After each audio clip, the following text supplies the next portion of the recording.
jour et par personne. D'accord. da ngay ñëw fédération nga teg xaalis bi en espèces et puis doo ko fayee CFA doo ko fayee euro mais dollar nga koy fayee c'est une obligation de FIBA parce que man je l'ai vécu bi may def zone 2 FIFI di recevoir les équipes là ils sont venus ils sont passés à la caisse à l'époque c'était $50 ils ont payé $50 xaalis bi dafa ñëw ba mu mat trésorier bi ne ma président qu'est-ce que j'ai fait de cet argent là. ma ne ko tu le prends tu le mets dans le compte de la fédération. maintenant nag $60 par jour et par personne que bi ma ko xaymaa pas loin de 200 millions de francs CFA entre 150 200 millions de francs CFA mais xaalis boobu on ne trouve pas la trace. amul traçabilité. amul fenn fu ñu ko bind itam. xamuñu fan lañ ko dugal j'ai posé la question à Babacar Ndiaye aujourd'hui je suis là Babacar Ndiaye je vous le demande en direct mais xaalis boobu dama bëgg nga ñëw fii tey sans limite nga ñëw toog fii nga ne xaalis bi c'est temps nii lañ ko jotee fii lañ ko dugal ay tel code lañ ko dugal te loolu rek laa bëgg a xam mais pour être quitte avec ma conscience et puis yow nga quitte avec ta conscience xaalis boobu kenn xamul fan la ko dugal. ñun sax ñu ngi koy interpeller mën nañ ko comme ni nga ko waxee fi nga toog nii bés bu ñëwee itam ubbil nañ ko suñu ay bunt ngir mu ànd ci ay leeral. lenn moom mën naa leen ko wax. waaw Babacar Ndiaye mënu leen fexe ba indi ko fii ci plateau bi mu toog. ah mu ngi ñuy seetaan te mu du ko ngi def dégg te non du ko ay def bokkam. c'est un wala ñi muy défi que liggéeyandoo ñu ngi koy def. da nga ko defee c'est un défi que je lui lance mu ñëw mu toog fii. ubbil nañ ko suñu mu wax.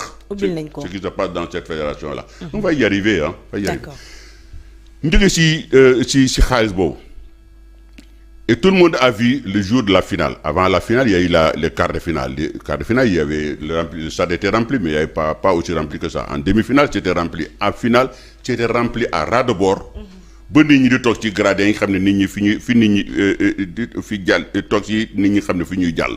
Il y a eu plus de 25 000 personnes, pas loin de 25 000 personnes dans la salle. Deuxièmement, il y avait au moins plus de environ 5 000 personnes ci biir yoo xam ne dañu jënd billet mënuñu dugg. D'abord ça c'est de l'arnaque yoo xam nga ne stade dafa fees nga continuer di jaay ay billets sachant que di ñu mënuñu dugg c'était de l'arnaque donc kooku beneen waxin la mais xaalis boobu cette billetterie là mais fan la nekk il n'est budgétisé nulle part. Moi j'ai vu les documents financiers qu'ils ont pondus c'est là sur mon bureau. Dans ce dossier ce bilan financier c'est sur 2 pages. 2 pages comme 3 pages 2 pages. Mais 2 pages on ne parle pas des recettes. On ne parle pas de l'argent reçu des participations des équipes au Sénégal ici, des $60 par jour et par personne. On ne parle pas donc de la recette de demi-finale, ni de la finale.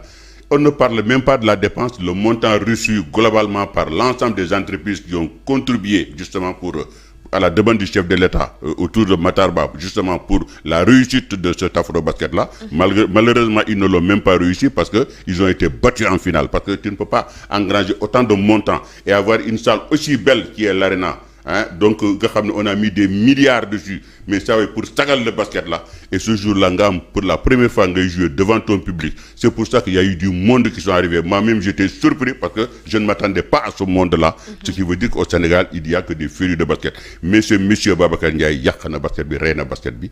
Et tout le monde a eu la honte de sa vie parce que quand on voit le Mozambique,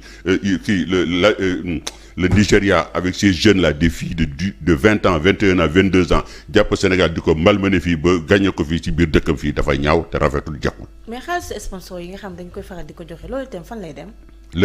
xaalis bi nga xam ne sponsor yi ñoo koy joxe. waaw mais xaalis boobu nag loolu laa laaj après bi jeexee. mais j'ai pas vu dans les dossiers financiers j'ai posé la question à Babacar Ndiaye par une lettre ouverte au nom de la CRBS. ñun ñëpp on a posé la question j'ai envoyé une même lettre à Matar Ba moom daf tàmmoon na boo ko envoyé lettre du la sax tontu. c'était un roi parmi les rois sport itam. dëgg. ma ne moo nekk comme ministre du tutelle. waaw war naa mën a tontu ci mais du tontu. Je ne sais pas pourquoi du tontu il faisait ce qu'il voulait. Babacar Ndiaye aussi moi je l'appelais le roi Baoulé Babacar Ndiaye noonu laa ko duwee le roi Baoulé. il est là roi Baoulé mooy il est à la fédération mu ngi toog kenn mënulu ko dara. mais ñu bari dañoo jàpp ne da ngay acharné wu ci moom. oui mais parce que xam nga tax may acharné wu ci moom. parce que je suis le seul à pouvoir parler. Babacar Ndiaye ñëpp la nekk. mu leen naje ci naka. nee daf leen nekk parce que vous savez quand on a tous les pouvoirs. oui yooyu yaay buum di buum mi. ma jox la benn exemple. lors de l'afro-basket dafa def loo xam ne mais dafa doy waar. c'est-à-dire que on s'est amusé avec l'argent public. Comment? Les textes de la fédération sont très clairs. moom mooy l'équipe nationale a droit à un délégué. délégué mooy que ça soit au Sénégal ou à l'extérieur délégué mooy koo xam ne mooy dem waxal à la place du président de la fédération. Quand il y a des réunions, c'est lui qui parle. Moi, quand j'étais à la tête de ce basket-là, j'ai toujours eu un délégué. Et deuxièmement, l'argent qui est réservé pour les déplacements avec les primes et autres, tout ça, il y a un agent du ministère qui accompagne toujours l'équipe nationale. Mais mon président, Moussouma Djege Khalis Bo. Mais le problème, Khalis Bo, Babacar Ndiaye m'a géré, Matarba m'a géré directement. Mais pourquoi Matarba fait ça? Parce que c'est illégal. Parce qu'il court-circuite les textes de la fédération. Et puis, délégué Bobo, lors de l'Afrobasket 2018, ben Babacar Ndiaye a eu 7 délégués. 7. Et vous savez, chaque délégué, combien il a eu? 18 millions de francs CFA. 18 millions de francs CFA. Alors, ce qui fait que tous les présidents ou tous les membres qui gravitent autour de la fédération, tous rêvent de ça. Et c'est pour ça que Babacar Ndiaye day boum du boum, c'est-à-dire que vous voyez quelqu'un aussi teg bat. Je le comprends parfois. Je le comprends. Mais aussi, ce n'est pas une raison que aussi Babacar Ndiaye de le connaître, parce que cette délégué pour une équipe nationale, on ne l'a jamais vu. Parce que délégué équipe nationale, ben délégué les am. Parce que ben délégué bobu, lu tax nga jëm cette délégué parce qu'il a pris des amis et tout ça parce qu'il y avait deuguer. Lu mëna def ci basket, ma basket bi ngone, je n'ai jamais mangé 1 franc de ce basket là. Au contraire, ce basket là, j'ai mis mon argent et je vais vous donner un chiffre. Oui, combien? En 24 ans, depuis mon entrée ici au Sénégal, depuis que je me suis installé en face de vous à l'imprimerie ici, oui. J'ai suivi un peu le couronnement du roi et de la reine.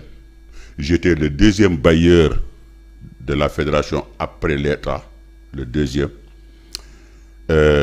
Ablaye Seyba, Ibou Diagne et tous ces gens-là, man malen don jappelé di len dimbali financièrement parce que tout simplement j'estime que basket bi lu ma defal parce que moi tout ce que j'ai gagné aujourd'hui dans ma vie c'est grâce au basket. Du sama xam-xam, du sama njang, du lenen. C'est grâce au basket. Xeyna peut-être maintenant nak ak ay ma hargne aussi de réussir.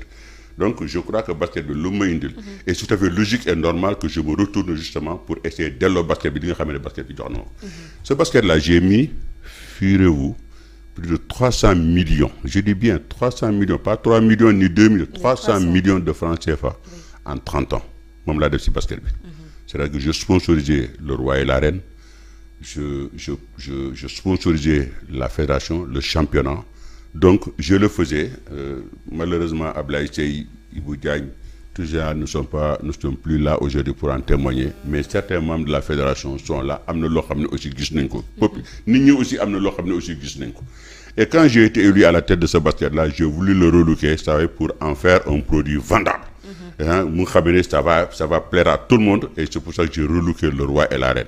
Le roi et la reine. Mais le fan lay amé ñi ray nañ ko parce que le roi et la reine daan gis ñu am ku ci nek décoration am xaliss wala jox la kër wala yu ni mel mané le roi et la reine suma premier roi et reine ku nek amone nga terrain 200 mètres carrés auto ak bon tout ce qui comporte dans une maison frigidaire radio télévision machin ñama et tout ça lolu ñam deuxième année bi ils ont eu chacun une maison un titre foncier de villa 2 pièces avec auto auto yi Serigne Bou mom ko don jox ak EMG villa bi mon ami ndem ci Yalla Mamoun Sam de Sokabek ak aussi des cadeaux somptueux yi nga xamé né jox nañ mako fi pour le roi et la reine ak sans côté man sama bop xaalis bi nga xamé né dama koy génné suma poche fi diko ci def parce que tout simplement la réussite de cet événement là aussi c'est ma réussite.